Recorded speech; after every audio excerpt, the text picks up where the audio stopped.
ছোটবেলা থেকেই বাজার করতে ভারী ভালোবাসে তিলোত্তমা। সকালে উঠে বাবার সঙ্গে গিয়ে বেছে বেছে পটল, বেগুন, মাছ, মাংস কিনত। সেটাই অভ্যাসে দাঁড়িয়ে গেছে। বিয়ের পর ভালোবেসে বাজার করার দায়িত্বটা নিজের কাঁধে তুলে নিয়েছে। কি করবে, তুর্য প্রথম প্রথম বাজার করত, কিন্তু ওই যে ছোট থেকে নিজের হাতে বাজার করতে শেখা, অন্য কেউ বাজার করলে পোষায় না ঠিক। টাটকা সুস্বাদু মাছের প্রতি এক দুর্লভ আকর্ষণে প্রায় প্রতিদিনই সকাল হতে না হতেই তিলোত্তমা বাজারে ছুটে যায়। এই সূত্রে বাজারের বেশ কয়েকজন মাছওয়ালার সঙ্গে বেশ চেনা জানা হয়ে গেছে। দিব্যি সুখ দুঃখের খানিক গল্প গাছা হয়। কখনো কখনো ছেলের স্কুল, বরের অফিস সামলে দেরি হয়ে গেলে ওরা ঠিক তিলোত্তমার পছন্দসই মাছের পেটি, চুনো মাছ রেখে দেয়। সঙ্গে মাছের বড় একটা দুটো মুড়ো, তেল, ডিমের সময় কাতলার ভালো ডিমও।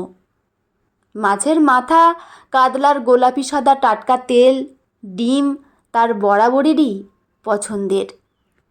কাতলার নধর মুড়ো ভালোভাবে ভেজে সোনামুগের ডালে সাঁতলে পেঁয়াজ রসুন কুচি দিয়ে মাছের ডিমের বা তেলের সুস্বাদু বড়া বানিয়ে, কখনো বা কাতলা মাছের তেতালো তেল মুড়মুড়ে করে ভেজে নিয়ে পাতের গোড়ায়, নয়তো পেঁয়াজ রসুন বেগুন কুমড়ো পুঁইশাকের মায়ায় জড়ানো অবস্থায় কষিয়ে রসিয়ে যখন প্রতি গ্রাসে লালা রসে জারিত হয়ে জীবের ভেতর সেঁধোয়, তখন মনে হয় এ দুনিয়া মায়া প্রপঞ্চময় হলেও রকমারি সুস্বাদু খাদ্যের টানেই আরও অনেকগুলো বছর এই রকমই দিনগত পাপ ক্ষয় করে চালিয়ে যাওয়া যায়। ছুটির দিন আয়েশ করে খানিক ঘুমিয়ে বেলা করে বাজারে ঢুকলো তিলোত্তমা। চেনা মাছওয়ালা একটা আন্তরিক হাসি উপহার দিয়ে বলে উঠল, পেটির মাছের সঙ্গে জব্বর সাইজের একটা কাতলার মাথা রয়েছে দিদি, সঙ্গে পুরুষ্ট দুটো গোলাপি সাদা তেল। রোববারের বাজারে অনেকগুলো মাছ বেরোলো, খানিকটা ডিমও রেখে দিয়েছি আপনার জন্য। সবগুলোই নেবেন নাকি, নাকি ডিমটা আজ বাদের তালিকায়? কি যে বলো না রঘু ভাই, এটা কোনো জিজ্ঞেস করার মতো কথা হলো? সবগুলোই প্যাক করে দাও। তুমি তো জানোই মাছের তেল আমার কত পছন্দের। ছুটির দিন আজ পুঁইশাক দিয়ে জমিয়ে রাঁধবো। সঙ্গে কিলোখানেক কাতলা মাছের পেটি, খানিকটা পার্সেও দিও, ছেলেটা ভালো খায়। মাছওয়ালা রঘু ভালো করেই জানে বাজারে এসে এই দিদিমণি অন্তত কোনো দরদাম করে না। সেও চেষ্টা করে ন্যায্য দাম রাখতে। আসলে দিদিমণি বাজারে খুব পোক্ত। ন্যায্য দাম না বললে কথা না বাড়িয়ে সোজা অন্য দোকানের দিকে হাঁটা দেবে, মুখে কিন্তু কথাটি বলবে না। মুড়োটা কেটে কুটে সাইজ করে দুটো তেল আর খানিকটা ডিম ভালো করে প্যাক করে আলাদা প্লাস্টিকে ভরে তিলোত্তমার দিকে এগিয়ে দিল। সঙ্গে মাছের দুটো প্যাকেট। দাম মিটিয়েই পুঁইশাকের দোকানে ছুটল সে। কিনল খানিক কুমড়ো, বেগুন, রসুনটা একটু বেশি করে দিয়ে জমিয়ে পুঁইশাকের ঘন্ট করবে। মা আগে করতো, এখন বয়স হয়েছে, পারে না আর। ভারী সুন্দর লাগতো খেতে। সঙ্গে মুড়ি ঘন্ট। ফিরে দেখল ছুটির আনন্দে তুর্য ছেলে পোস্তর সঙ্গে জমিয়ে দাবা খেলতে বসেছে। বাপ ছেলের মৌজো চলছে জমিয়ে।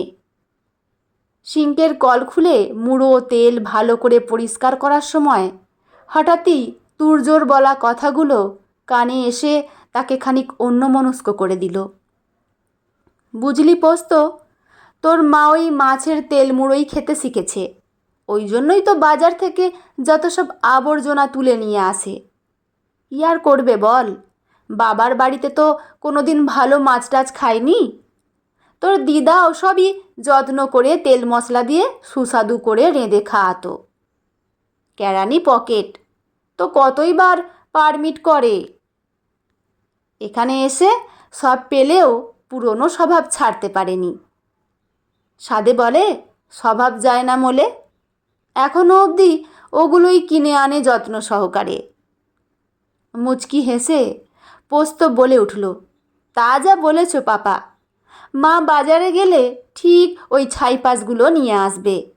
তারপর কত যত্ন করে সময় ধরে বেছে বুঝে, তবে রান্নাটা কিন্তু ফাটিয়ে করে, তাই না বাবা? খেতে কিন্তু বেশ লাগে। তা যা বলেছিস, তোর মা রান্নাটা বেশ জমিয়ে করে। আজকেও দেখবি কেমন মুড়ো দিয়ে মুড়ি ঘন্ট, তেল ডিম দিয়ে জমিয়ে পুঁই শাক রাঁধবে দেখিস, নইলে মাছের তেলের বড়া, ডিমের ঝাল। মনে মনে হাসল তিলোত্তমা, বন্ধ করল কল। আজ থেকে আর ওইসব ছাইপাশ আবর্জনা তোমাদের পাতে পড়বে না। যে খাদ্যকে এত অবহেলা, সে খাদ্যের স্বাদ জিভে না নেয়াই ভালো। দুপুরে খেতে বসে বাপ ছেলের মুখ চাওয়াচাই। তিলোত্তমা আগেভাগেই বাপের বাড়ি চলে গেছে। টেবিলে সাজানো পাত্রের ঢাকা সরিয়ে বিমর্ষ মুখে পোস্ত বলল, বাবা, পুঁইশাক চচ্চড়ি মুড়ি ঘন্ট কিছুই তো দেখছি না, শুধু ভাত ডাল আলু ভাজা, মাছের কালিয়া আর চিকেন কষা। তবে কি মা ওগুলো বানায়নি? আচ্ছা বাবা, হঠাৎ মা মামার বাড়ি গেল কেন? গম্ভীর মুখে তুর্য বলল, তোর সামনেই তো বলল কি জরুরি দরকার আছে নাকি, তাই সব রান্না সেরে রেখে যাচ্ছে।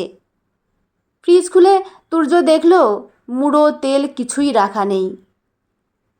একটা দীর্ঘশ্বাস ফেলে ছেলের মাথায় হাত বুলিয়ে বলল, ফ্রিজেও তো কিচ্ছুটি দেখছি না।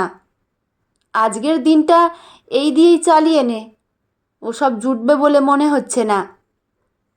এমন সময় সশব্দে তুর্যর মোবাইলে মেসেজ ঢুকল, আপাতত এই বাড়িতেই থাকবো, তোমার ছাইপাশ দূর হয়েছে, ভালো মন্দের ব্যবস্থাটা নিজেই করে নিও।